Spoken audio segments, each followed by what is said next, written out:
여러분 안녕하십니까? 코로나19와 관련해서 반가운 소식이 있습니다. 정부가 안전성 시험이 다 끝나고 생산을 시작하면 너무 늦다면서 최종 검증이 끝나면 곧바로 보급할 수 있도록 지금 개발 중인 코로나19 치료제의 대량 생산을 이달 안에 시작하기로 했습니다. 전동혁 기자입니다. 국내에서 개발 중인 코로나19 치료제는 크게 두 가지입니다. 하나는 코로나19와 싸워 이긴 항체가 있는 완치자의 혈액을 정제, 농축한 혈장 치료제. 다른 하나는 코로나19를 억제하는 항체를 발굴해 이를 배양, 증식시켜 만드는 항체 치료제입니다. 항체 치료제는 코로나19 바이러스가 사람 세포에 침투할 수 있게 해주는 스파이크 단백질을 무력화시키는 방식으로 작동됩니다. 이 같은 항체 치료제가 이번 달부터 대량 생산될 전망입니다. 임상시험계획 2, 3상을 심사 중이며 9월 중에는 상업용 항체 치료제 대량 생산을 계획하고 있습니다. 아직은 발굴한 항체의 효과와 안정성을 시험하는 임상 1상 결과를 기다리는 중이지만 임상 2상과 3상을 같이 진행하며 임상 시험이 성공하면 바로 시판할 수 있게 미리 만들어 놓는다는 겁니다. 방역당국이 이처럼 코로나19 치료제 개발 속도전에 뛰어든 것, 질병관리본부가 질병관리청으로 승격되고 산하에 국립감염병연구소가 신설되는 등 치료제와 백신 개발, 임상연구 역량이 강화되는 것과 무관하지 않다는 분석입니다. 희망하기는 연구 개발 그리고 수급 노력의 성과로 최소한 내년도 추석은 금년도 상황과 다를 것이라고 말씀드리고자 합니다. 방역당국은 지금까지 미국 길리어드사의 치료제 렘데시비르를 국내 환자 274명에게 투여했지만 16명이 숨졌다고 밝혔습니다. 이렇게 렘데시비르의 치료율이 기대만큼 높지 않을 경우 그 대타로도 국산 항체 치료제가 거론됩니다. 임상 3상 시험이 끝나지 않았더라도 긴급 승인 형식을 통해 위중한 환자들에겐 쓸 수 있다는 겁니다. MBC 뉴스 전동혁입니다. 추가 확진자는 오늘도 100명대를 유지했습니다. 진정세로 보일 수 있지만 우려스러운 건 집단 감염의 군집수가 늘고 있다는 겁니다. 특히 교회를 중심으로 발생하던 종교시설의 집단 감염이 서울의 한 천주교 성당과 일본 불교 종파의 포교소에서 잇따라 발생했습니다. 홍희표 기자입니다. 서울 영등포구의 한 건물입니다. 1층 출입구에 집합 금지 명령서가 내걸렸습니다. 이 건물 2층에는 일본 불교의 한 종파인 일련 정종의 포교소가 있는데 일본 제국주의를 찬양한다는 이유로 당국의 허가를 받지 못한 임의단체입니다. 그런데 이 포교소 법회에 참석했던 승려와 신자 등 12명이 무더기로 코로나19 확진 판정을 받았습니다. 지난 토요일 일련 정종 승려 1명이 처음으로 확진 판정을 받았는데 이 승려는 지난달 29일부터 지난 1일까지 나흘 동안 이 법회에 참석했습니다. 방역당국이 법회에 참석한 315명을 추적해 확인한 결과 어제 신도 11명이 추가로 확진됐고 나머지 303명은 자가격리 중입니다. 처음 확진 판정을 받은 승려의 감염 경로는 정확하게 밝혀지지 않았습니다. 법회 등의 여러 모임에 참석을 한 것으로 확인되었습니다. 추가적으로 소모임 또는 식사 제공 등 행위 여부에 대하여 조사 중입니다. 서울 은평구의 한 성당에서도 미사에 참석했던 신자가 확진 판정을 받았습니다. 이 신자는 지난 일요일 확진됐는데 다른 신도와 성당 밖에서 함께 밥을 먹은 지인 등 3명도 추가로 감염됐습니다. 방역당국은 성당 방문자 400여 명에 대해 진단검사를 받도록 했습니다. 사회적 거리두기가 시행된 뒤 서울에선 교회 이외의 종교시설에서 방역수칙 위반 사례가 발생하지 않아 대면 법회와 미사가 허용돼 왔습니다. 하지만 그동안 확진자가 나오지 않았던 종교시설에서 확진 사례가 나온 만큼 서울시는 대면 법회나 미사를 금지하는 방안을 정부에 건의하겠다고 밝혔습니다. MBC 뉴스 홍희표입니다. 수도권에서 밤 9시 이후 술집이든 식당이든 사실상 문을 닫다 보니 이제 야외 공원으로 몰려들고 있습니다.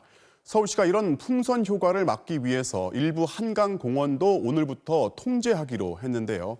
이제 밤 9시를 앞둔 시간 현장을 연결해 보겠습니다. 자, 신수아 기자, 오후 2시부터 통제를 시작했는데 지금은 상황이 어떻습니까?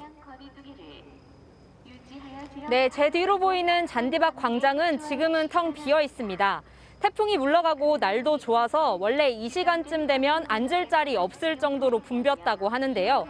오늘 오후 2시부터 서울시가 이렇게 출입 금지 통제선을 설치하면서 비어있게 된 겁니다. 하지만 여전히 통제된 구역 밖으로는 시민들이 돗자리를 깔고 삼삼오오 모여 있습니다. 오늘 낮 한강공원을 돌아다니며 이야기 직접 들어봤습니다. 다 쓰고 오는데 어차피 그냥 먹으러 오고 그러니까 얘기도 해야 되고 뭐 먹어야 되니까 여기 앉으면 이제 자리 잡고 앉으면 이제 무방비 상태지. 수도권에서 식당과 술집이 밤 9시부터 문을 닫자 시민들은 야외로 몰려 나왔습니다. 이른바 풍선 효과가 벌어진 건데 실제로 지난 한 주 동안 한강공원 이용객은 130만 명을 훌쩍 넘겨 지난해 같은 기간보다 40%나 늘어났습니다. 이 시간엔 사람이 별로 없겠지 했는데 막상 나와보면 생각보다 많이 나왔는데 하루는. 공원 내 24시간 편의점들은 라면과 맥주가 없어서 못 팔 정도입니다. 가격이 많아요. 9시에서 이제 해서 지금 시원하게 손님들 되게 많아요. 낮 시간에도 곳곳에서 텐트를 치고 음식을 먹거나 술을 마시는 시민들을 쉽게 찾아볼 수 있었습니다. 여기는 그런 게 생각이 안 나는 거예요. 네? 코로나 그런 생각이 싹 없어져 버려요, 여기 오늘. 상황이 이렇다 보니 서울시는 오늘 오후부터 여의도와 뚝섬, 반포 한강공원 일부 구역을 통제했고 편의점과 주차장은 잠시 뒤인 밤 9시에 문을 닫도록 했습니다. 서울시가 내건 이른바 천만 시민 멈춤 주간의 후속 조치입니다. 하지만 공원 곳곳엔 이렇게 출입이 통제되지 않은 곳들이 더 많습니다. 또 출입 통제를 어겨도 과태료 같은 처벌 조항은 없습니다. 방역당국은 야외라 해도 밀집된 상태에선 집단 감염 가능성이 있다며 거리 두기와 마스크 착용을 지킬 것을 거듭 요청했습니다. MBC 뉴스 신수아입니다. 올해 의사 국가고시의 실기시험이 오늘부터 시작됐습니다. 오늘 응시자 수는 단 6명, 의대생들이 집단으로 시험을 거부했기 때문인데요. 정부는 공정성과 형평성에 맞지 않다면서 추가 응시 기회를 주지 않겠다고 거듭 확인했습니다. 반면 선배 의사들은 그래도 구제해달라는 입장이지만 정작 의대생들은 공식적인 입장을 내놓지 않고 있습니다. 먼저 이덕영 기자입니다. 오늘 오전 의사 국가고시 실기시험장이 마련된 서울 광진구 보건의료인 국시원 앞입니다. 의대생들은 거의 보이지 않고 시험을 준비하는 직원들만 바삐 오갑니다. 예년엔 하루 108명까지 시험을 보던 이곳에서 오늘은 단 6명만이 시험을 치렀습니다. 의사 실기시험은 오는 11월 20일까지 진행되지만 이렇게 한산한 풍경은 계속될 걸로 보입니다. 올해 시험을 봐야 하는 의대생 3천여 명 중 14%만 응시를 했고 나머지 2,700여 명은 시험을 거부한 상태입니다. 정부는 시험을 거부한 의대생들을 구제하지 않겠다는 입장을 분명히 했습니다. 올해는 추가 접수도, 추가 시험도 없다는 겁니다. 이미 한 차례 시험 일정을 연기하였고 접수 기간도 추가로 연기한 바 있기 때문에 이 이상 추가적인 접수 기회를 부여하는 방안은 생각하지 않고 있습니다. 의대생들에게만 추가 시험의 기회를 줄 경우 다른 국가시험 응시생들과의 공정성, 형평성 문제가 불거지고 이는 정부에 대한 근본적인 신뢰의 문제로 이어진다는 설명입니다. 의대생들에게 국가시험에 추가적인 기회를 주는 것에 대하여 실제 많은 국민들께서 공정성과 형평성에 위배된다고 생각하는 사실을 의료계는 좀 유념할 필요가 있고. 하지만 의사협회는 정부와의 합의 안팎까지 내비치며 이들을 구제할 대책을 내놓으라고 요구했습니다. 시간을 한정해놓고 이 안에 시험을 신청하지 않으면 볼 수 없다. 이건 엄포와 다를 게 없다. 전공의들의 경우 서울대병원과 삼성서울병원 등 이른바 빅5 대형 병원을 중심으로 업무 복귀가 이뤄지고 있지만 새로 꾸려진 강성지도부가 의대생 구제를 내걸고 또 단체 행동을 논의하고 있어 불씨는 여전합니다. MBC 뉴스 이덕영입니다. 응시 대상 3,100여 명 중 400여 명만 응시하면서 결과적으로 2,700여 명은 의사시험을 볼 수가 없습니다. 이 얘기는 내년도 새로운 의사 배출이 그만큼 줄어든다는 건데요. 정부는 의사 수급에 큰 문제는 없을 거라는 입장입니다. 이어서 박윤수 기자입니다. 한 해 3,000명씩 배출되던 의사가 400명 남짓으로 줄면 당장 일선 병원에서 인턴을 구하기가 어려워질 걸로 보입니다. 응급실에서 수술실에 이르기까지 기초진료 상당 부분을 담당하는 인력이 줄어들면 일정 부분 의료 공백으로 이어질 가능성이 큽니다. 10분의 인턴애들 개들이 상당히 좀 귀찮겠죠. 대체복무를 하며 지역 의료 공백을 메우고 있는 공중보건의도 구하기 힘들어질 수 있습니다. 국시 거부 사태가 계속될 경우 결국 정부가 손들지 않겠냐며 의대생들이 집단 행동을 계속하는 것도 이 때문입니다. 정부는 그럴 수 없다며 대비에 나섰습니다. 당장 내년 4월 소집 해제되는 공중보건의 500여 명을 대체하는 데 필요한 인력이 어느 정도인지 산출하는 작업에 착수했습니다. 공보위의 경우 인턴이나 전공의 과정을 마치고 임용되는 사례가 많은 만큼 정부는 일단 내년도 수급에 큰 문제가 없다고 보고 있습니다. 필요하면 지역 보건소에 근무하는 의사까지 활용하는 방안을 검토 중입니다. 필수적인 분야 중심으로 배치를 좀 조정하고 필요하다면 정규의사 인력을 고용하는 등을 통해서 농어촌 취약지 보건의료에 피해가 없도록. 대형 병원은 중환자 진료에 집중하고 경증 환자들은 중소병원으로 분산시켜 전공의들의 업무를 줄이는 방안도 추진됩니다. 의료계에선 의대생들의 시험 거부가 결국 의협이나 전공의들의 집단 행동과 무관하지 않은 만큼 의사 수 감소에 따른 책임도 의사들이 져야 한다는 지적이 나옵니다. 만에 하나 인턴이 내년에 안 들어오면 전공의들이 아니면 전임의 전문의까지 해서 의사들이 그 업무를 다 나눠서 해야 된다라는 게 저는 맞다라는 생각이 들어요. 간호사나 진료 보조 인력이 과도한 부담을 떠안지 않도록 하는 방안도 필요해 보입니다. MBC 뉴스 박윤수입니다. 태풍 마이삭에 이어 하이선의 직격탄을 맞은 부산은 오늘 하루 종일 복구 작업이 이어졌습니다. 해일과 강풍 피해를 입은 주민들이 복구에 안간힘을 쓰고 있지만 피해가 워낙 커서 막막한 상황입니다. 먼저 류재민 기자가 현장 취재했습니다. 태풍 하이선이 시속 116km의 강풍과 해일을 몰고 부산을 지나던 시각. 해안가 방파제를 집어삼킬 듯한 기세로 파도가 거세게 몰아칩니다. 방파제를 넘은 파도는 도로를 덮쳐 아스팔트는 산산조각 났습니다. 마을은 완전히 바닷물에 잠겼고 상점과 주택 대문이 뜯겨나가는 등 쑥대밭이 됐습니다. 하루 만에 다시 찾은 부산 기장군 해안가. 태풍은 지나갔지만 주민들은 막대한 피해 앞에 망연자실한 모습입니다. 내가 여기서 사가지고 여기서 우리가 ting키고 살았지만은 이런 일을 하는 거는 처음이었고 이번에는 이것도 방파제도 했고 이거 다 막았거든. 막았는데도 이렇게 피해를 많이 봤습니다. 주택과 상점에서 쏟아져 나온 온갖 집기들은 도로 한복판을 차지했고 중장비까지 동원해 엉망이 된 가게를 정리해보지만 치워도 끝이 없습니다.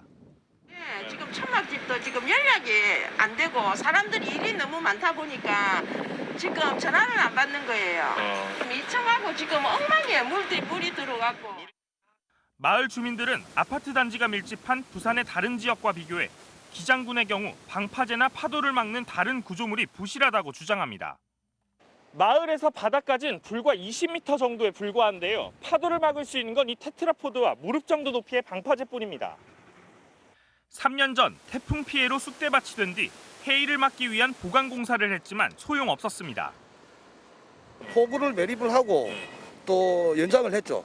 저기 테트라포트 더 넣고 했는데도 불구하고 이번에 하이선의 만조 파도 때문에 이렇게 이제 피해를 많이 본 거죠. 월파를 하지 않도록 바깥쪽에 조금 더 보강을 해야 될 것 같아요. 태풍이 지나간 뒤 주민들은 하루 종일 복구에 구슬땀을 흘렸지만 제 모습을 되찾는 데까진 상당한 시간이 더 걸릴 것으로 보입니다. MBC 뉴스 류잼리입니다. 자, 앞서 보신 것처럼 태풍 마이삭과 하이선은 이전과는 달리 폭풍 해일로 인한 피해가 특히 컸습니다. 집채만한 파도가 자동차들을 집어삼켰고 주택들이 물에 잠기면서 동해안 곳곳이 쑥대밭이 됐습니다. 자, 왜 이렇게 해일 피해가 커졌는지 이규설 기자가 취재했습니다. 폭풍 해일이 하늘로 솟구칩니다. 파도를 막으려고 설치한 방파제는 오히려 스키 점프대 역할을 하며 파도를 높이 밀어올립니다. 자동차에 건물까지 해일은 모든 걸 집어삼켰습니다. 제가 서 있는 이곳은 원래 두께가 60cm에 이르는 담이었습니다. 하지만 파도를 이기지 못하고 흔적도 없이 사라져버렸습니다. 전번에는 와가 이게 바닥이 금이 갔는데 이번 하이센에 이게 더 완전 더 날려 뺐다니까.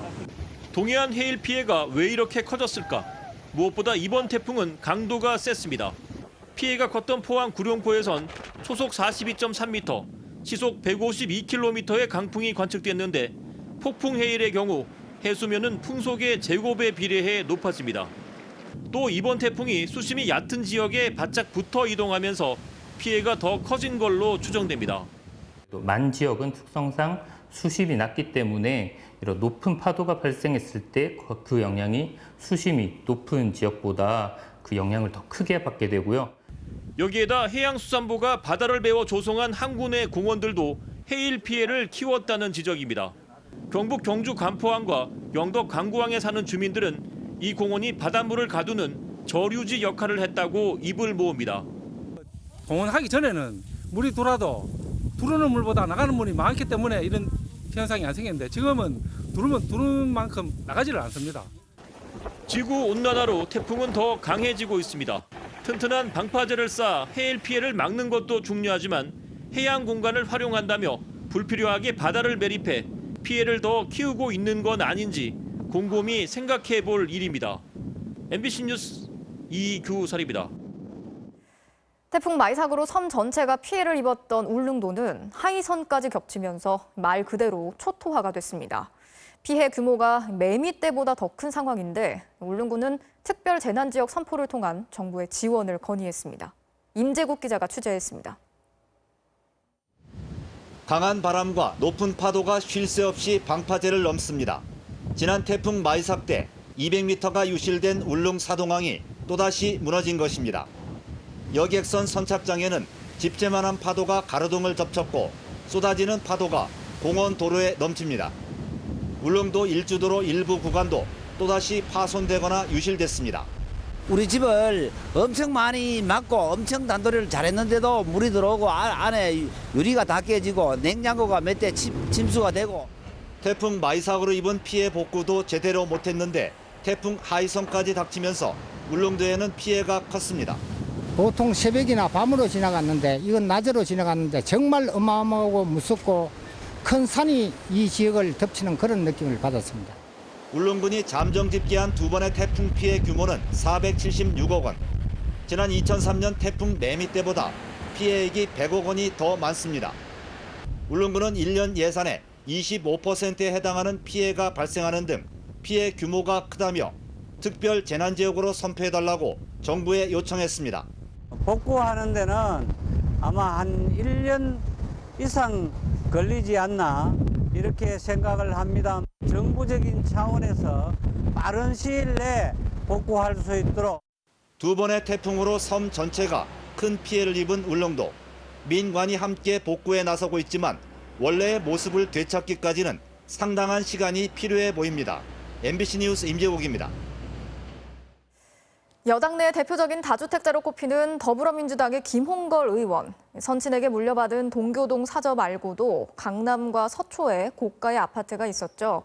이 중에 한 채는 팔겠다고 공언을 했지만 알고 봤더니 20대 아들에게 증여를 해서 논란이 됐는데요. 그런데 저희가 확인을 해봤더니 아파트가 이거 말고도 한 채가 더 있었습니다. 10억 원대 아파트 분양권을 총선 당시 신고하지 않았던 건데요. 주택뿐 아니라 상가도 허위로 신고한 것으로 드러났습니다. 먼저 김세로 기자가 취재했습니다. 지난 4월 총선에서 더불어시민당 비례대표 후보로 출마했던 민주당 김홍걸 의원. 전체 재산 58억 원 가운데 배우자 임모 씨의 예금은 1억 1천만 원이라고 선거관리위원회에 신고했습니다. 그런데 국회 입성 후 지난달 공개한 임 씨의 예금은 11억 7천만 원. 5달 사이 10억 원 넘게 늘었습니다. 어떻게 된 일일까? 김홍걸 의원실은 배우자가 2016년 분양받은 서울 고덕동 아파트를 올해 2월에 판 돈이라고 답했습니다. 예금이 늘어난 이유를 해명하다 아파트 분양권을 누락한 게 드러난 겁니다. 분양권이 있다는 그런 것도 제가 신고 대상인지도 몰랐을 뿐더러 분양권이 우리가 있나? 그것도 본인이 모르셨던 거예요. 국토교통부 실거래가 공개 시스템을 보면 올해 2월 거래된 분양권 가격은 12억 3,500만 원. 2016년 분양가보다 2배가량 많습니다. 4년 새 시세 차익 6억 원 정도를 올린 겁니다.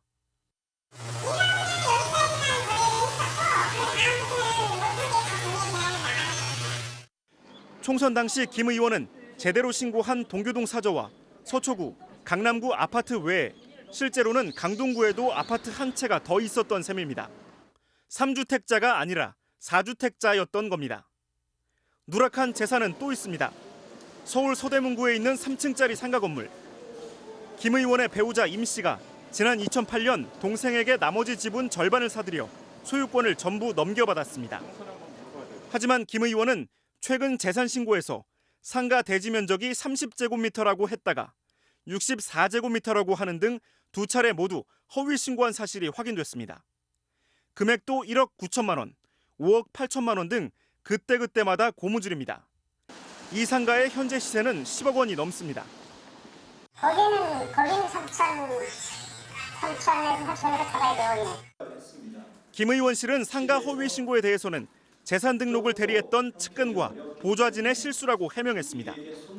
김 의원이 누락한 재산을 시세를 감안해 따져보면 총선 때는 분양권과 상가 등 18억 원, 지난달 국회의원 첫 재산 공개 때는 6억 원에 육박합니다.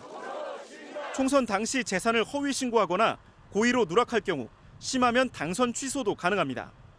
선관위는 아파트 분양권을 누락한 데 대해 소명 절차를 거치겠다고 밝혔고 국회 감사관실도 상가 지분을 허위로 신고한 이유를 파악하겠다고 답했습니다. MBC 뉴스 김세로입니다. 네, 고무줄 재산 신고는 김홍걸 의원뿐만이 아닙니다. 국민의힘 조수진 의원의 재산이 불과 5달 만에 11억 원이 껑충 뛰었다는 저희 보도가 나간 이후에 선관위가 조 의원 측에 소명을 요구했는데요. 조 의원은 급하게 준비를 하느라 실수를 했다고 해명했지만 석연찮은 데가 많습니다. 재산을 신고하는 과정 자체가 워낙 허술해서 선관위의 책임론도 나오고 있습니다. 이어서 장슬기 기자가 취재했습니다. 조수진 국민의힘 의원이 SNS를 통해 밝힌 해명은 후보자 지원 직전 갑작스럽게 서류를 준비하다 빚어진 실수라는 겁니다. MBC가 확인한 조 의원의 예금은 지난 4월 총선 때만 하더라도 2억 원이었는데 지난달에는 8억 원이 넘었습니다. 다른 사람에게 빌려줬다는 5억 원까지 더하면 현금성 자산만 11억 5천만 원 늘어난 겁니다. 5개월 만에 재산은 30억 원으로 뛰었습니다. 조 의원 측의 실수가 총선 때 11억 원을 빠뜨렸다는 의미인지 물었지만 답하지 않았습니다. 만약 바빠서 시간이 없어 누락한 거라면 설득력이 떨어집니다. 계좌정보통합관리 서비스 사이트를 통하면 은행이나 보험 등 모든 금융계좌를 원클릭으로 한눈에 확인할 수 있습니다. 빠뜨린 재산이 전체 30억 원의 3분의 1이 넘는 11억 원이라 실수라고 하기에는 금액도 큽니다. 남에게 빌려줬다는 돈 5억 원 역시 마찬가지입니다. 돈을 빌려준 상대방이 누구인지, 재산 형성 과정에 상속이나 증여가 있었는지, 정치 후원금이 포함된 건지 묻는 여러 질문에도 조 의원의 답은 노코멘트였습니다. 의원님 뉴스 보셨는데 여기에 대해서 별 말씀 안 하시겠다고 그렇게 하셨습니다. 입장이 그렇습니다. 선관위가 제도 개선에 나서야 한다는 지적도 나옵니다. 선관위는 후보자에게 납세, 병역, 범죄 자료는 증명서를 제출받지만 재산은 후보자가 작성한 재산 신고서만 받습니다. 은행 잔액증명서나 부동산 등기부 등본 같은 최소한의 서류도 받지 않습니다. 재산을 속여도 검증이 불가능한 구조라 허위 신고라도 공보물이나 온라인을 통해 바로 유권자에게 전달됩니다. 시간적인 여유도 없거니와 선거관리기관이 후보자의 재산 신고를 검증하기 위해서 존재하는 좀 기관이 아니잖아요. 당선자가 신고한 재산 내역을 국회 공직자윤리위원회와 공유하지도 않습니다. 사후 검증은 신고나 고발에 기댈 뿐입니다. 하지만 한번 공개된 재산 자료는 선거가 끝난 뒤 모두 비공개로 바뀌어 외부 검증도 불가능합니다. 유권자들이라도 그 내용들을 충분히 봐서 공개적으로 검증할 수 있도록 시스템이 구축돼야 되는데 그것조차 이행하지 않은 거기 때문에 이거는 제대로 된 자료 공개라고 볼 수 없는 거죠. MBC는 21대 국회의원들이 후보자 시절 선관위에 신고한 재산 내역을 전부 확보해 지난달 공개한 재산과 비교할 수 있도록 인터랙티브 홈페이지를 열었습니다. 의원 이름이나 지역구, 당명으로 검색할 수 있습니다. 공개가 곧 감시입니다. MBC 뉴스 장슬기입니다. 네, 청와대 국민소통수석을 지낸 더불어민주당 윤영찬 의원이 포털 사이트 다음의 뉴스 편집에 불만을 제기하면서 다음에 관련자는 국회로 들어오게 하라는 문자를 보내는 장면이 포착돼 논란이 일고 있습니다. 이준범 기자가 보도합니다. 오늘 오후 국민의힘 주호영 원내대표의 연설이 한창이던 국회 본회의장. 더불어민주당 윤영찬 의원의 휴대전화 화면이 취재진에게 포착됐습니다. 포털 사이트 다음 캡처 사진 밑으로 주호영 연설은 바로 메인에 반영됐다는 메시지가 왔고 윤 의원은 이거 카카오에 강력히 항의해 주세요라고 답했습니다. 그리고는 카카오가 너무하다, 들어오라고 하라는 문구를 쓰는 모습까지 카메라에 포착됐습니다. 카카오가 운영하는 다음의 뉴스 편집에 대한 불만과 함께 관계자를 호출하는 듯한 모습이 잡힌 겁니다. 초선인 윤 의원은 네이버 부사장을 거쳐 현 정부 첫 청와대 국민소통수석을 지냈습니다. 국민의힘은 갑질이자 공포정치라며 포털 외압의 실체를 밝히라고 촉구했고 같은 당 국회 과방위 소속 의원들은 윤 의원의 사과와 상임위 사임을 요구했습니다. 언론에 대한 갑질이자 포털 장악의 민낯이 적나라하게 드러났다고 생각합니다. 몸통까지도 저희들이 철저히 끝까지 밝혀낼 것입니다. 논란이 커지자 윤 의원은 직접 해명했습니다. 어제 민주당 이낙연 대표의 연설 때는 관련 기사가 메인 화면에 편집되지 않았는데 주 원내대표의 경우에는 시작과 동시에 전문까지 떴다며 형평성 문제를 제기했습니다. 갑작스럽게 편집을 한 것도 아니고 이미 예고돼 있는 여야 대표의 연설에 왜 이렇게 차이가 나는지 이걸 알아봐야 되겠다라고 생각을 했고요. 윤 의원은 네이버에서 대관 업무를 맡았을 때도 의원들이 부르면 찾아가 얘기를 들었다며 정치 쟁점화하는 건 유감이라고 말했습니다. 포털 뉴스에 대한 외압 논란에 대해 카카오 측은 인공지능 기반의 편집 시스템이라 관리자가 개입할 수 없다는 입장을 밝혔습니다. MBC 뉴스 이준범입니다. 서울의 유명한 자립형 사립고인 하나고에서 남학생들이 여학생 기숙사에 무단으로 침입했다 적발됐습니다. 단순히 방에 들어만 간 게 아니라 부적절한 행동까지 한 것으로 알려졌는데요. 경찰이 즉각 수사에 착수했습니다. 신재용 기자가 단독 보도합니다. 전국 각지에서 온 학생들이 합숙을 하며 공부하는 서울의 하나고등학교 기숙사입니다. 남녀공학인 이 학교의 여학생 숙소에서 얼마 전 불미스러운 일이 발생했다는 신고가 접수됐습니다. 지금 경찰에 신고가 접수된 건이 있다 그래서 좀 여쭤보려고 전화드렸어요. 저는 그 사건에 대해서 전혀 아는 바가 없습니다. 제가 답변드릴 게 없고요.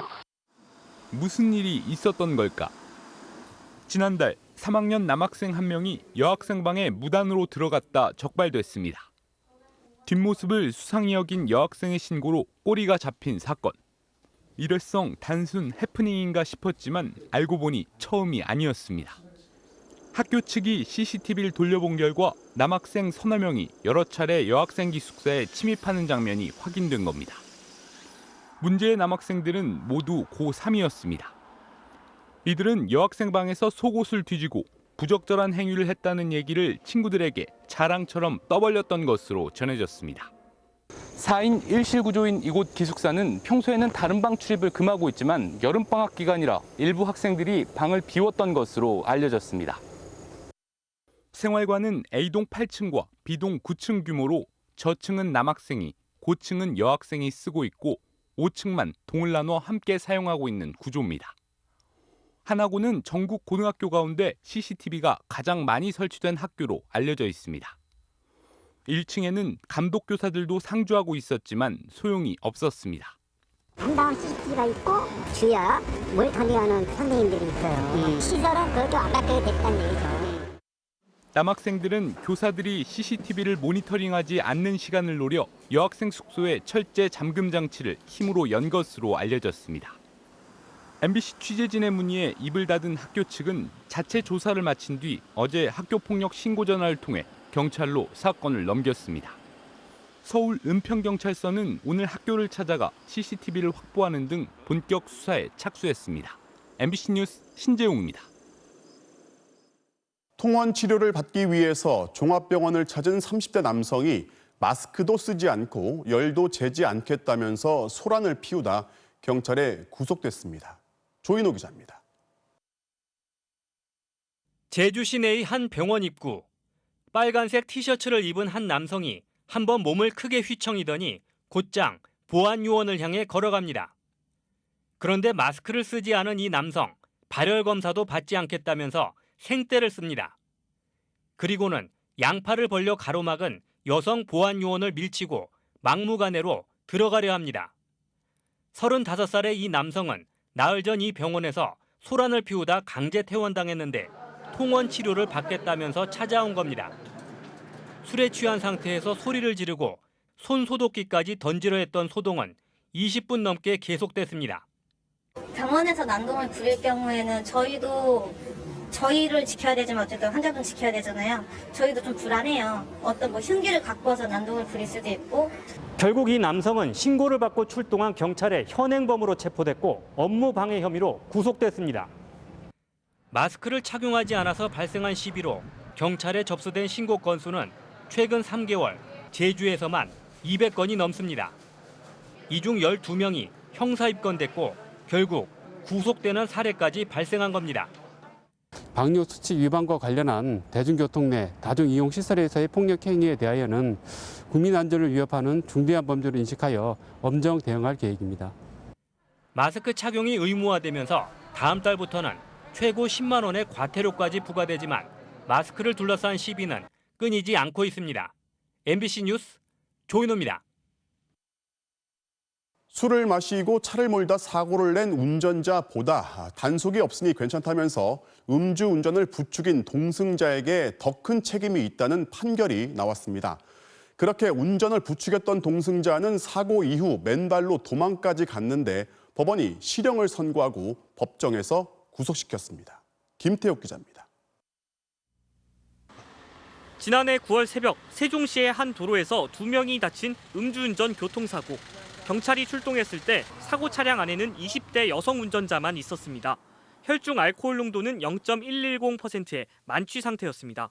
그런데 사고 조사 과정에서 당시 조수석에는 30대 남성인 동승자도 함께 타고 있었고 사고 직후 혼자 도망쳤던 사실이 드러났습니다. 법원은 음주 사고를 낸 당사자인 여성 운전자에게 벌금 800만 원을 선고했습니다. 그런데 어찌 된 일인지 운전대는 잡지도 않는 동승자에게 더 무거운 형량인 징역 4개월의 실형을 선고하고 법정 구속했습니다. 함께 술을 마신 뒤 대리운전을 부리려는 운전자에게 음주 단속이 없으니 운전해도 된다. 나는 무면허이고 피곤하니까 운전하라며 음주운전을 부추긴 책임이 더 크다는 겁니다. 사고가 발생하자 신발까지 벗어둔 채 맨발로 도망쳤던 이 남성은 이후 SNS를 통해 방조한 사실이 걸리면 큰일이다. CCTV 확인에도 경찰이 자신을 모를 것이라며 운전자에게 허위 진술을 요구했던 사실도 드러났습니다. 재판부는 이 동승자가 이미 3차례 음주운전 전과로 집행유예 기간인 상황에서 사고가 나자 도주하는 등 죄질이 나쁘다며 실형 선고 이유를 밝혔습니다. 단속을 안 하니 음주운전을 해도 된다는 식으로 어떤 적극적인 방조행위를 한 경우에는 무거운 형사 책임을 부담할 수 있다는 데 이 판결의 취지가 있습니다. 이번 법원의 판결로 동승자 역시 음주운전을 막아야 할 의무가 있고 더불어 그 의무를 적극적으로 이행해야 한다는 사실이 다시 한번 확인됐습니다. MBC 뉴스 김태욱입니다. 추미애 법무부 장관의 아들 관련 의혹을 놓고 연일 정치권이 논쟁을 벌이고 있습니다. 특혜 휴가를 받았다는 논란이 이어서 자대 배치 청탁 의혹, 통역병으로 보내달라는 청탁 의혹까지 꼬리를 물고 있는 상황인데요. 추 장관 아들 서모 씨 측도 변호인을 통해서 적극 반박에 나섰습니다. 보도에 배주환 기자입니다. 논란은 크게 3가지입니다. 특혜 휴가, 평창 통역병과 용산 자대 배치를 청탁했다는 의혹입니다. 먼저 평창올림픽 통역병 청탁 의혹. 보내라는 이제 청탁이 장관실이나 국회연락단에서 많이 오고 막 부하들한테 하고 했는데 미팔군 한국군 지원단장이었던 예비역 대령이 주장한 내용입니다. 청탁의 당사자로 지목된 사람은 민주당 출신 국방부 장관 정책보좌관이었던 A씨. 당시 국방부 핵심 관계자는 MBC와의 통화에서 해당 보좌관이 통역병으로 선발해 줄 수 있는지 알아본 건 사실이지만 김영란법에 위배된다고 판단해 거부했다고 밝혔습니다. 청탁을 한 것이냐, 절차만 알아본 것이냐가 쟁점인데 해당 보좌관과는 연락이 닿지 않았습니다. 다음은 추 장관 아들의 용산 자대 배치 청탁 의혹. 처음에 이사단 와서 용산으로 보내달라는 것도 제가 규정대로 했고. 이 대령은 추 장관의 남편과 시어머니를 앉혀놓고 청탁을 하지 말라고 40분 동안 교육했다고도 말했습니다. 그 후 이 대령은 언론 인터뷰에서 가족들을 별도로 만난 건 아니라고 밝혔습니다. 추 장관 아들 측은 반발했습니다. 다른 장병들과 가족들 전체가 모인 자리에서 한 일반적인 얘기가 추 장관 측 청탁 때문인 것처럼 보도되고 있다는 겁니다.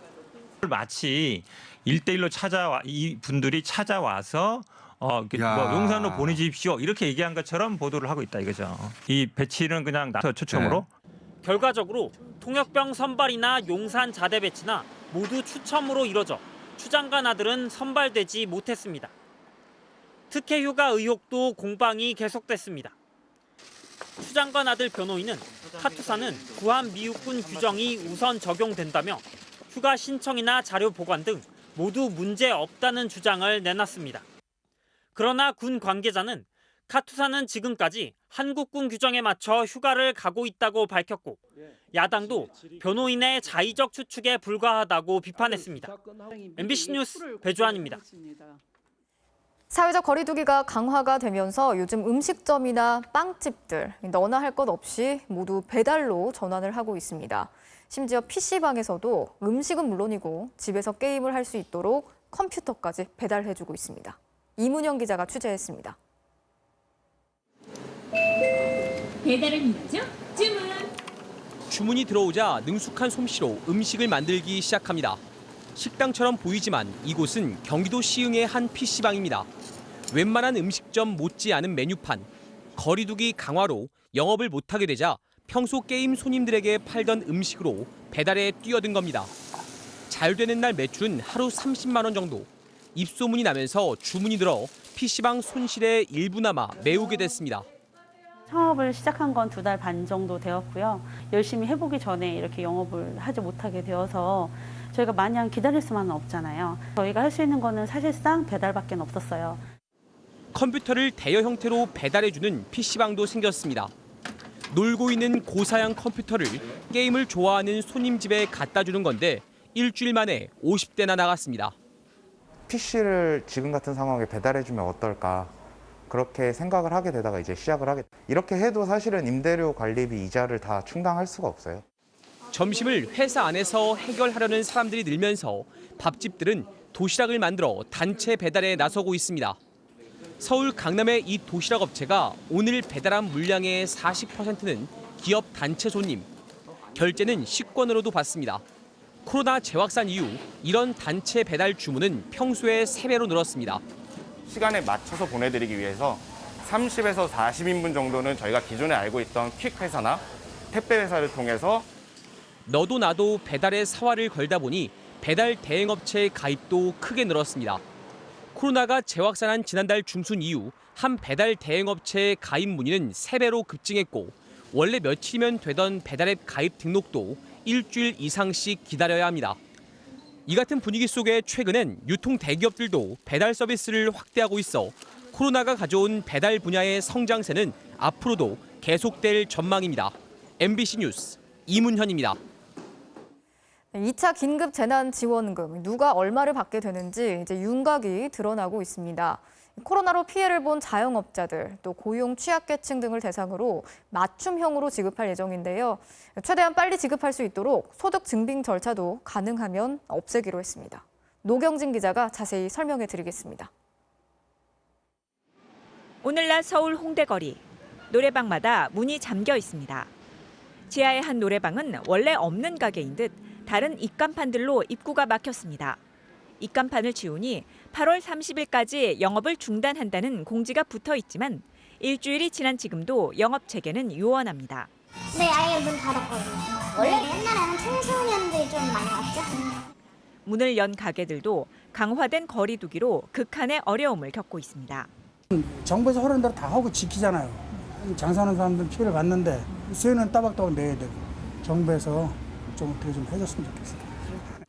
이번 지원금은 이처럼 방역에 협조하느라 피해를 본 소상공인, 자영업자에게 맞춤 편성됩니다.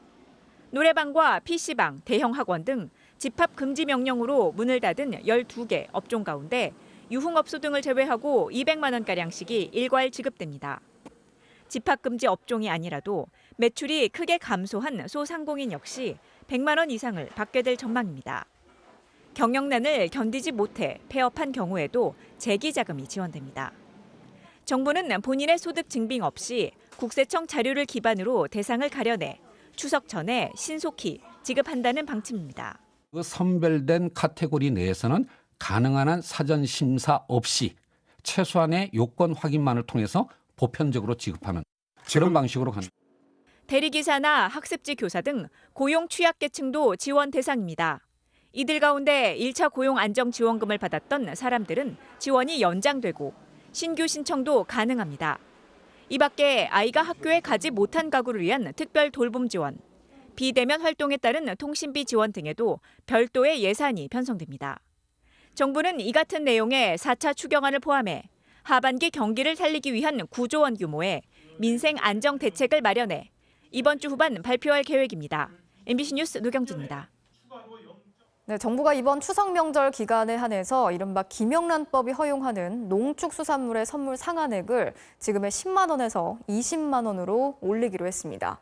어려움을 겪고 있는 농민들과 어민들을 돕기 위해서 그만큼 많이 사달라는 건데요. 조국현 기자가 전해드리겠습니다. 코로나19 경제 위기에 엎친 데 덮친 격으로 이어진 역대 최장기간 장마와 태풍 피해까지 농어민과 축산농가의 시름은 그 어느 해보다 깊어만 가고 있습니다. 그 저들도 지금 내일 아침에 죽을지 자고 나면 또 죽고 있습니다. 우리 농가들 다 울고 있어요. 더군다나 이번 추석 정부가 코로나19 방역을 위해 고향 방문 자제를 권고하면서 명절 대목도 예년만큼 기대하기 어렵게 됐습니다. 정부가 이런 사정을 감안해 청탁금지법, 이른바 김영란법상 직무 관련 공직자 등에게 허용되는 농축수산물 선물 상한액을 올리기로 결정했습니다. 권익위는 이번 추석 연휴 기간에 한해 농축수산물 선물 상한액을 현재 10만 원에서 20만 원어치까지 가능하도록 시행령을 개정하기로 결정했습니다. 해당되는 농축수산물 선물은 한우, 생선, 과일은 물론 농수산물이 50% 이상 포함된 가공 제품입니다. 정부 관계자는 청렴 사회를 향한 의지를 확고히 유지하면서 농축수산업의 피해 상황을 고려한 최소한의 예외적 조정 방안이라고 설명했습니다. 더불어민주당 이낙연 대표도 이번 추석 연휴엔 이동을 자제하는 대신 선물 보내기 운동을 하자며 지역 상품권 구매 한도와 할인율을 높여 특별 판매하는 등의 방안을 추진하겠다고 밝혔습니다. 전통시장에도 도움을 드리고 수혜로 시름에 잠긴 농축수산인들께도 작은 위안을 드렸으면. 정부는 모레 임시국무회의를 열어 2차 긴급재난지원금을 위한 4차 추경안과 함께 선물 상한액 인상 내용의 시행령도 의결해 즉시 시행한다는 방침입니다. MBC 뉴스 조국현입니다. 전광훈 목사가 재수감된 것과 관련해서 사랑제일교회와 일부 보수단체들이 또 기자회견을 열었습니다. 오늘은 미국 트럼프 대통령까지 끌어들였는데 어떤 주장을 했는지 손하늘 기자가 취재했습니다. 사랑제일교회 앞에서 열린 기자회견. 자유북한운동연합 박상학 대표가 사랑제일교회 측 변호인단과 나란히 섰습니다. 제가 오랜만에 이 기자분들 앞에 섰네요. 저를 많이 요구하셨죠? 취재진 폭행 혐의로 오늘 기소 의견으로 검찰에 송치된 박 대표는 트럼프 미국 대통령에게 지원을 요청하겠다고 말했습니다. 대한민국의 자유와 종교의 자유를 지키고 북한까지 확산시키려는 이 애국자 정강훈 목사 구속에 대해서 트럼프 대통령께와 이해 사무총장께 사안을 보내도록 하겠습니다. 이들은 정부가 방역을 핑계로 권력을 남용하고 있다면서 국민소송인단 모집에도 나섰습니다. 광복절 집회에 참가했던 보수 인사들은 광화문 광장에서 별도의 기자회견을 열었습니다. 이들은 법원의 전 목사에 대한 보석 취소 결정을 비난하면서 개천절 집회를 강행하겠다고 했습니다. 10월 3일 개천절, 10월 9일 앞으로의 보수 집회 막으려는 어떠한 기도에도 단호하게 헌법으로 맞설 것이라는 것을. 사랑제일교회 관련 검사 대상자 4,500여 명 중 여전히 650명이 검사를 받지 않은 가운데 경찰은 전 목사에 대해 서울구치소와의 일정 조율을 마치는 대로 조만간 피의자 조사를 벌일 방침입니다. MBC 뉴스 손하늘입니다. 중국 베이징에서 코로나19 유공자들에게 훈장을 수여하는 대규모 행사가 열렸습니다. 마치 개선 장군에게 상을 주는 전승 기념식과 같았는데요. 전 세계의 방역 성과를 과시하면서 사실상 코로나19의 종식을 선언한 거라는 해석이 나오고 있습니다. 베이징 김희용 특파원이 취재했습니다. 경찰대의 호위를 받으며 도로를 질주하는 차량. 차 안에는 오늘 최고 훈장을 수여받을 인민 영웅들이 타고 있었습니다. 오늘 열린 코로나19 표창 대회는 마치 개선 장군을 맞이하듯 치러졌습니다.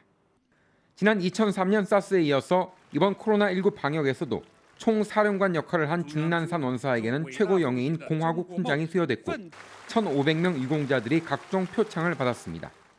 充分展现了中国精神、中国力量。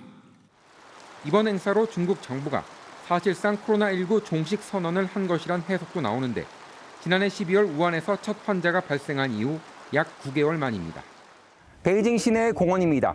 상해 의료단, 짱수 의료단 이렇게 공원안 경계에는 중국 각 전역에서 코로나19 방역에 동원됐던 의료진 현황이 담겨 있습니다. 중국은 이제 애국심을 강조하고 체제의 우월성을 부각시키는 단계에 들어섰습니다. 관영 CCTV는 최근 단합 방역이라는 6부작 다큐멘터리를 방영했습니다. 지도자의 영도력 아래 온 인민이 힘을 합쳐서 코로나를 이겨냈다는 내용입니다. 因其浩然卓绝，而必将被民族历史所铭记。 한때 도시 전체가 봉쇄돼 유령 도시와 같았던 우한에선 워터파크 음악쇼나 맥주 축제 같은 코로나19 이전과 다름없는 행사가 열렸습니다. 외신들이 곱지 않은 시선을 보내자 오히려 고통을 감내한 이후 얻을 수 있는 행복이라고 역설했습니다. 지난 주말 베이징에서 열린 대규모 박람회에서도 아직 임상시험 단계에 있는 백신을 최초로 공개하며 방역 성과를 과시했습니다. 目前我们乐观估计年底前可以实现正式上市，让老百姓可以打得上。 23일 연속 중국 내 확진자가 없다는 것도 자신감의 근거입니다. 그러나 최근 중국에서 한국으로 입국한 사람들 중 5명이 양성 판정을 받았습니다. 이런 무증상 감염자가 얼마나 있을지, 검사는 완전한지, 인구 14억 중국에 대한 우려는 아직 가시지 않고 있습니다. 베이징에서 MBC 뉴스 김희용입니다. 자, 이어서 오늘 이 뉴스 전해드리겠습니다. 레저보트를 타고 무인도에 갔던 일행이 고립됐다가 구조되는 일이 있었는데요. 당시 태풍 예비특보가 발효된 상황이었습니다. 지난 6일 충남 태안군 울미도에 사람들이 고립됐다는 구조 요청이 들어왔습니다. 마침 근처를 순찰 중이던 해양경찰이 곧바로 출동했습니다. 그때 당시에 태풍 영향권 이제 진입 중이어가지고 점점 기상이 안 좋아졌거든요. 그래서 이제 태풍 내스 사고 예방 안전 관리 위해서 해상 순찰 중이었어요. 그래서 14분 만에 가기는 했습니다. 순찰 중이어서 다행히 좀 빨리 갔습니다. 해경이 도착했을 때 레저보트는 반쯤 잠겨 있었고 어린이 2명을 포함해 모두 12명이 해변에 나와 있었습니다. 이들은 일가 친척으로 오전부터 무인도인 울미도에서 시간을 보내고 오후 5시경 바닷가에 와보니 보트가 침수돼 그대로 섬에 갇힌 겁니다. 그때 당시에는 물이 최고로 만조였거든요. 파도 높이가 1.5에서 이제 2m 정도였는데 점점 기상이 안 좋아지고 있었거든요. 얕은 수심에도 파고가 높아 구조 과정이 쉽지 않았습니다. 애기부터 그러면 먼저 겁에 질린 아이들은 쉽게 구조정에 오르려 하지 않았습니다. 울음까지 터뜨렸지만 해경은 침착하게 아이들을 달래며 안전하게 구조했습니다.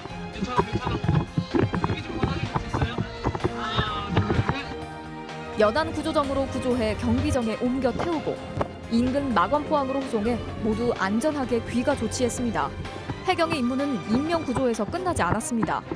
침수된 보트로 들어가는 해경. 2차 해양오염 사고 예방 위해서 직접 그 레저포트 입수해서 기름통, 연료통을 탈거했거든요. 침수 원인은 밝혀지지 않은 채 보트는 구조 몇 시간 뒤 침몰했습니다. 만약 일행이 무인도에서 돌아오는 길에 바다 한가운데서 보트가 침수됐거나 해경의 구조가 조금만 더 늦었어도 위험한 상황이었습니다.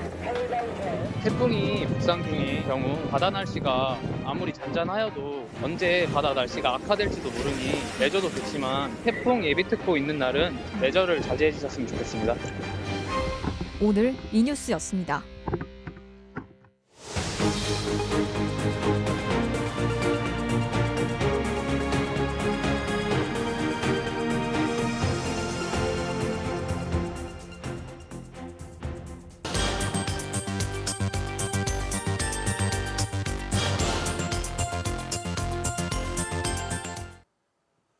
국민의힘 주호영 원내대표가 국회 연설에서 추미애 법무장관을 향해 사퇴를 요구했습니다. 또 대통령 친인척과 측근의 감시를 하는 특별감찰관을 임명하면 공수처 출범에 협조하겠다고 밝혔습니다. 이기주 기자가 보도합니다. 2달 만에 교섭단체 대표 연설에 나선 국민의힘 주호영 원내대표. 검찰이 추미애 법무부 장관 아들 사건을 8개월째 결론 내지 않고 있다며 검찰과 추 장관을 모두 비판했습니다. 이 사건 당사자가 인사와 수사 지휘 라인의 정점에 있다는 것이 납득이 됩니까? 특임검사나 특별검사의 수사를 자청해야 합니다. 못하겠다면 법무부 장관 자리를 사임하는 것이 맞지 않습니까? 중립성이 엄격히 요구되는 법무부 장관 자리에 여당의 당적을 가진 전직 대표를 임명한 것부터가 대단히 잘못됐다며 책임을 문재인 대통령에게 돌렸습니다. 추미애 장관의 인사권자는 문재인 대통령입니다. 지금이라도 추미애 장관에게 잘못된 검찰 인사를 시정하라고 지시하고 제대로 수사하라고 명령해 주십시오. 재정 건전성에 대한 우려도 나왔습니다. 문재인 정부 5년간 410조 원의 빚이 새로 늘어날 것이라며 빚 감당은 오롯이 국민과 미래 세대의 몫이 될 것이라고 주장했습니다. 정부의 부동산 정책도 강하게 비판했는데 특히 여당이 단독으로 처리한 임대차 3법은 악법이라고 강하게 비난했습니다. 내 집 마련하겠다는 서민들의 열망을 짓밟는 악법으로 판명되고 있습니다. 모두가 월세 사는 세상을 현실화하고 있습니다.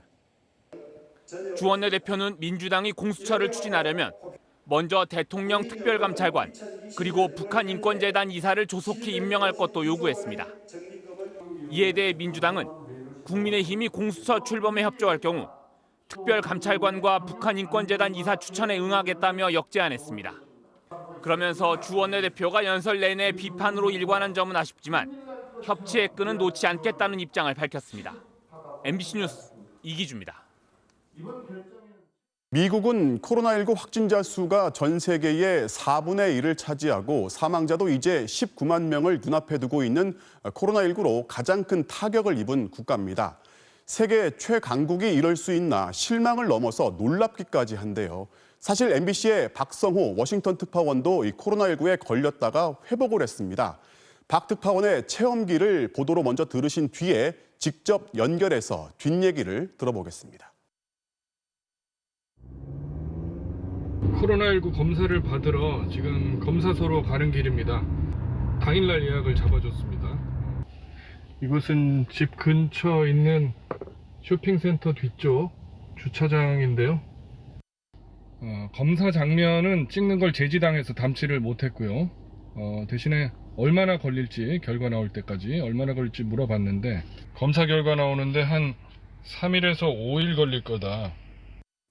이미 발열이 사흘, 두통이 이틀, 그리고 잠깐이지만 인후통과 설사가 순차적으로 지나간 터라 불안감이 없진 않았습니다. 결과는 6일 만에 나왔습니다. 양성, 즉 확진 판정이었습니다. I'm calling to provide a test result. Your COVID-19 test result came back positive. 그런데 카운티 보건당국에서 걸려온 전화는 뜻밖이었습니다. 최초 증상이 있었던 날로부터 열흘이 지났는데 열이 전혀 없다면 이제 자가격리를 해제해도 좋다 이렇게 설명하더라고요. 어제 양성 판정을 받았는데 그렇다면 내일부터 당장 자가격리 해제라는 겁니다. 확인해보니 질병통제예방센터 CDC의 지침 자체가 그랬습니다. But I still have a virus. Isn't there a threat to other people? No, because your symptom already approved and you already isolate yourself for that period of time. 하지만 한인 의사는 기준이 관대하다며 격리를 권했고 저는 방문 앞에 놓인 식사를 받으며 계속해서 갇혀 지냈습니다. 자가격리 2주 뒤 음성 확인서를 받기 위해 검사를 신청했는데 거부당했습니다. 확진자까지 해줄 여유가 없다는 것이었습니다. So at this time, we're only testing for people with symptoms. We're not doing second follow-up tests. I do apologize about the wait for me to tell you that. 결국 검사를 해준다는 약국을 찾아갔습니다. 드라이브스루 검사소였는데 의료진 접촉 없이 스스로 하는 셀프 검사였습니다. 결과는 음성, 코로나 바이러스는 비로소 저를 떠났습니다. 자, 박성호 특파원, 증상이 심하지 않았다니까 다행인데요. 혹시 후유증은 없습니까? 네, 제 경우는 증상도 경미해서 후유증도 심각하지는 않습니다. 그래도 꼽아보자면 잠시 미각이 상실까지는 아니고 감퇴를 했는데 지금은 그게 식욕부진으로 약간 이어졌고요. 음성 판정받은 이후에도 가끔 편두통과 인후통이 약하게 나타나곤 했는데 진통제 같은 약으로 금방 다스려지는 정도입니다. 자, 이거 뭐 검사 받기도 어렵고 결과도 이렇게 늦게 나오면은 이제 확진 판정을 받기 전에 상태가 갑자기 나빠질 수가 있단 말이죠. 자, 이럴 경우는 어떻게 합니까? 네, 검사 결과 기다리는 동안에는 이 호흡 곤란이 있으면 즉시 응급실로 와야 한다 이런 안내를 받았는데요. 이 결과가 늦게 나오니까 그 사이에 무슨 일이 있으면 어쩌나 조마조마하긴 했습니다. 또 검사 결과가 제때 나와야지 추가 전파를 막고 감염 경로 추적하는 데도 도움이 되는데 전문가들은 이틀 안에 나와야 쓸모 있다고 합니다. 그런데 현재 미국 전국 평균은 4일이고 전체 10%는 10일 만에 결과를 받습니다. 이제 한국에서는 보통 역학조사라고 하죠. 어떻게 감염됐는지 이제 일일이 추적을 하는데 미국은 어떻게 진행하던가요? 좀 느슨했습니다. 이곳 보건당국에서 저한테 증상 발생 이틀 전까지 사람 많은데 갔냐고 물었는데요. 제가 없다고 하니까 좋아요 하고 그게 끝이었습니다. 뭐 정확하게 틀림없는 사실이냐, 기억을 더듬어봐라 이런 얘기도 없었고 이틀보다 더 그전 오래된 행적은 아예 묻질 않았습니다. 하는 수 없이 제가 2주 전까지 동선을 다 더듬어서 방문했던 장소 그리고 접촉자들한테 제가 걸렸다는 사실을 다 알리고 검사를 권유했습니다. 이번에 겪어보니까 나름 이 사람 많은데 잘 다니지 않고 마스크 쓰기, 손 씻기도 제가 철저했다고 보는데 이렇게 코로나 바이러스에 당할 수 있다 이런 거 알게 됐고요. 또 어디서 어떻게 걸렸는지 알아야 방역 체계가 작동을 할 텐데 이곳에서는 이 감염 경로에 그다지 신경 쓰지 않는 모습이어서 미국 내 코로나 상황이 더 안 좋아질 것이란 경고가 결코 엄포만은 아니구나 이런 생각을 갖게 됐습니다. 지금까지 워싱턴이었습니다. 코로나19의 여파로 재판을 열지 않는 임시 휴정이 올해 3차례나 선포가 됐죠. 저마다 한시가 급한 사정의 재판들이 심하면 몇 달씩이나 연기가 되고 있는 상황인데요. 그런데 사실 법원은 막대한 예산을 들여서 영상 재판 설비를 이미 3년 전에 구축해놨습니다. 그런데도 법정이 왜 멈춰 있는 건지 임현주 기자가 취재했습니다. 지난주 서울고등법원의 한 부장판사실. 어느 기업이 낸 특허 침해 금지 가처분 신청 사건이 영상재판으로 진행됩니다. 8월 18일에 감정 신청을 철회하셨어요? 네, 철회했습니다. 예, 그 FITI 그 감정비가 너무 비싸다고. 회사 운영이 힘든 정도로 경제 사정이 어렵다고 해서. 5분 남짓 걸린 신문. 코로나19 휴정 기간임에도 차질 없이 이뤄진 겁니다. 특허 침해 상태가 이제 오래되면은 영업에 그 지장을 받기 때문에 그 신속한 결정을 당사자들이 원하고 있습니다. 보통 10분 안팎, 길어야 30분 정도 걸리는 민사 재판의 경우 특히 활용도가 높다는 게 일선 판사들의 평가입니다. 말하는 사람의 표정이 더 잘 보여요. 법정에서보다도 더 이런 감정 변화 이런 것들을 더 쉽게 이해할 수가 있습니다. 대면 법정 재판은 딱 길이 일주일에 하루로 이렇게 딱 지정이 돼 있습니다. 법정을 자유롭게 활용하기는 여러 재판부가 많기 때문에 어렵습니다. 법원은 2019년 전국 민사법정의 약 90%인 520곳에 카메라와 접속 프로그램 등 영상재판 설비를 구축했습니다. 개별 판사실에도 웹캠이 설치됐습니다. 매년 21억 원씩 5년간 100억 원이 넘는 예산이 들어가고 있습니다. 하지만 연도별 이용 건수는 한 자릿수를 넘지 못했고 그나마 코로나 휴정이 잇따르는 올해에도 40여 건에 그쳤습니다. 다름 아닌 민사소송법이 걸림돌입니다. 영상재판 참여 대상을 증인과 감정인, 통역인으로 제한하고 있어 원고나 피고는 물론 양측 대리인 등은 법정에 나와야 재판이 가능한 겁니다. 그마저도 재판 준비 절차나 가처분 사건 신문 등에서만 이용할 수 있습니다. 긴급을 요하는 사건을 제외하고는 이제 변론 기일이 한두 달 정도 연기가 되었습니다. 헌법으로 보장하는 국민의 재판을 받을 권리가 침해될 가능성이 매우 높아 보입니다. 미국은 뉴욕과 플로리다 등 일부 주에서 민사는 물론 형사 사건까지 영상 재판을 시행 중이고 중국도 전자상거래 소송 등의 비대면 재판을 적극 활용하고 있습니다. MBC 뉴스 임현주입니다.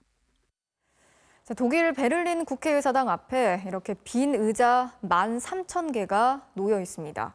이스라엘에서도 1,000개의 빈 의자가 전시가 됐는데요. 세계 곳곳에서 왜 이런 빈 의자들이 등장하게 된 건지 박진주 기자가 전해드리겠습니다. 이스라엘 텔아비브 광장을 가득 채운 의자 1,000개. 하지만 하루 종일 의자에 앉는 이는 아무도 없었습니다. 이스라엘의 코로나19 누적 사망자가 1,000명을 넘어선 지난 주말.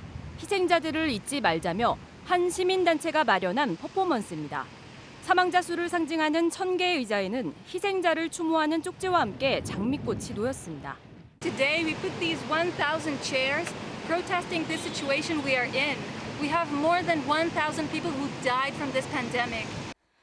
독일 베를린 국회의사당 앞에는 무려 13,000개의 빈 의자가 놓였습니다. 그리스의 최대 난민 캠프인 모리아에 수용된 난민 수를 나타낸 겁니다. 코로나19 발생 이후 난민을 받겠다는 나라가 없어 이 캠프엔 수용 가능 인원의 5배가 넘는 13,000여 명이 밀집해 있습니다. 결국 지난 2일 첫 확진자가 나왔고 17명이 무더기로 확진되면서 집단 감염에 대한 우려가 커지고 있는 상황.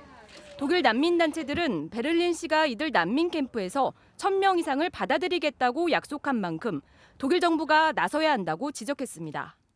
Hier wurden heute 13.000 Stühle aufgestellt als Signal für die 13.000 Personen.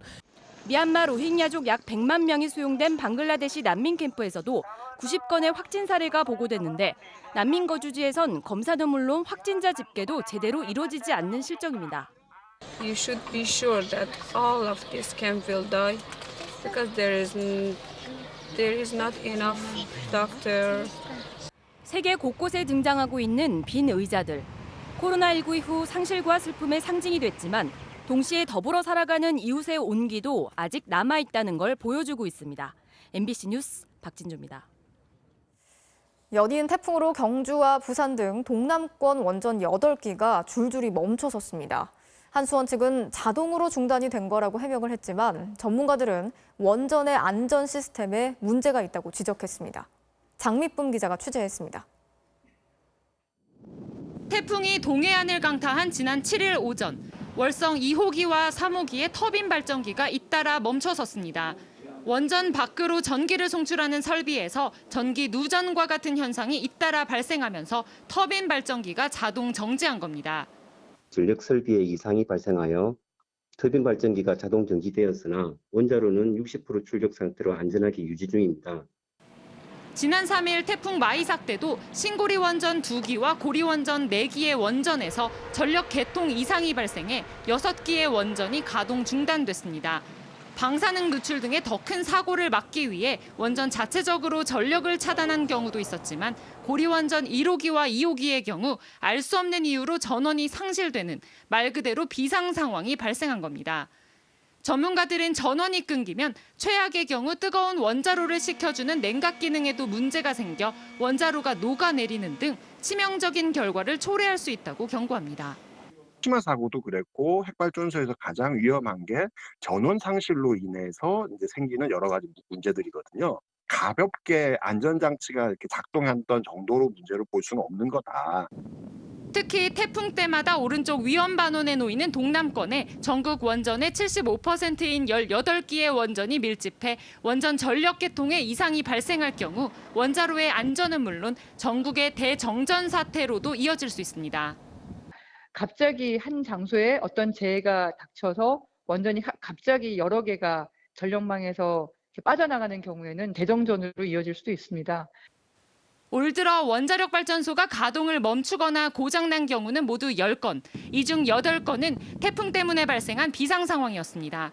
MBC 뉴스 장미쁨입니다.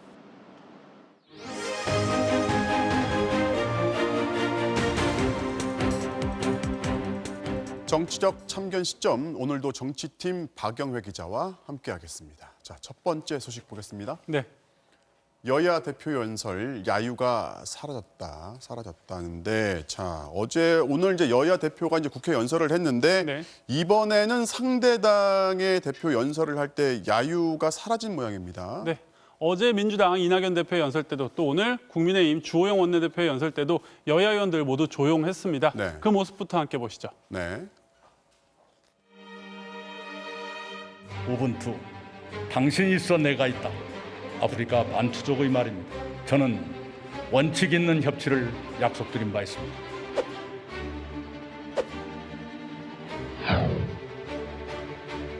기존 정책의 재탕, 삼탕, 새로운 것이 없는 뉴딜, 올드딜일 뿐입니다. 이 정권의 가장 큰 잘못은 삼권 분립과 법치주의를 훼손한 사실입니다. 네, 최근 여야 지도부의 경청을 계속 강조를 해왔습니다. 주호영 국민의힘 원내대표 같은 경우는 지난 7월 대통령 시정연설 때 예의를 갖고 경청하겠다 공개 선언을 하기도 했고요.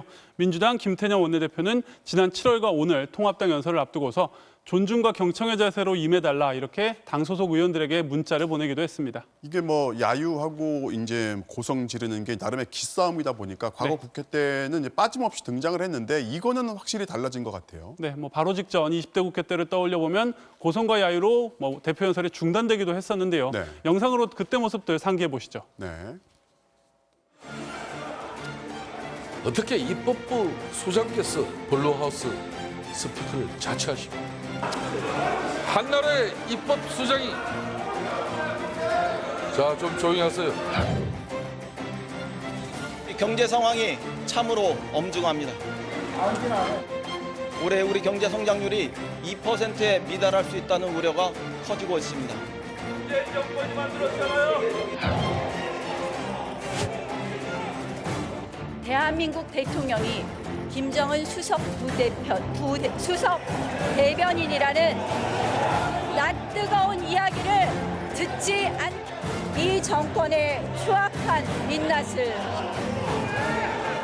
제발 조용히 해주십시오. 네, 직전 국회 때와 달라진 모습 영상으로 보시면 확연하게 느껴질 텐데요. 21대 첫 정기국회 일단 고성과 야유 대신 경청으로 시작했습니다. 네, 다음 소식 보겠습니다. 추미애 장관 기가 막힌다. 당사자 반응은 이제 대표 연설 내용으로 좀 들어가 보면은 주호영 원내대표가 본회의장에 앉아 있던 이제 추미애 장관을 직접 향해서 직설적으로 비난을 좀 한 것 같아요. 네, 고성과 야유는 없었다고 전해드렸지만 사실 주호영 원내대표 연설 내용을 보면 정부와 여당을 향한 독설로 가득 찼었습니다. 네. 각 부처 장관들도 오늘 나와서 연설을 듣고 있었는데 면전에서 비난을 들은 당사자들의 모습 영상으로 보시죠. 네. 한미 동맹은 냉전 동맹이라는 이인영 통일부 장관의 발언은 대체 이 장관이 어느 나라 장관인지 귀를 의심하게 만듭니다. 특별감찰관을 왜 3년이 넘도록 임명하지 않는 것입니까? 이낙연 대표께서 명확히 답해 주시기를 바랍니다. 부동산 정책은 문재인 정권이 그동안 보여온 실정과 무능의 결정체입니다. 추미애 법무부 장관의 행태는 기가 막힙니다. 누구도 법 위에 있을 수는 없습니다.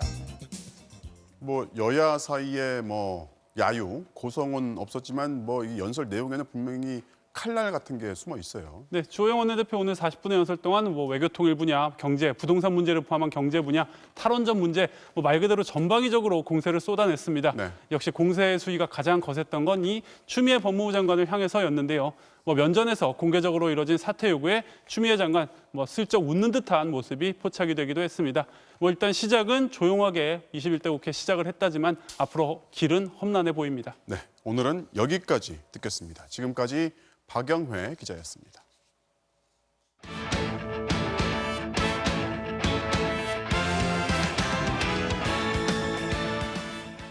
화요일 밤 스포츠 뉴스입니다. 류현진 선수가 홈런 3방에 5점을 내주면서 양키스 징크스 탈출에 실패했습니다. 하지만 팀 타선이 역전승을 일궈내면서 마음의 부담은 덜었습니다. 전은칠 기자입니다. 양키스와의 통산 3번째 맞대결. 시작부터 직구가 평소 같지 않았습니다. 1회 보잇과 힉스에게 직구를 던지다 연속 타자 홈런을 허용했습니다. 이후엔 안정을 찾는 듯 했습니다. 동료 수비 실책에도 흔들리지 않았고 병살타도 유도하며 추가 실점을 막았습니다. 하지만 4회 안두하에게 또 홈런을 맞았습니다. 오늘만 3번째 피홈런. 이어지는 위기를 체인지업과 커브를 앞세워 연속 삼진으로 벗어났지만 변화구 위주의 투구가 노출되면서 5회에만 집중 4안타를 허용해 실점은 5점으로 불어났습니다. 다양한 구종이 강점인 류현진이지만 직구의 위력 없이는 쉽지 않았습니다. 1회 큰 거를 2개 맞으면서 조금씩 바뀐 것 같고 아무래도 좀 바깥쪽으로 멀리 승부를 할 수밖에 없었던 것 같아요. 다음부터 잘 던지겠습니다.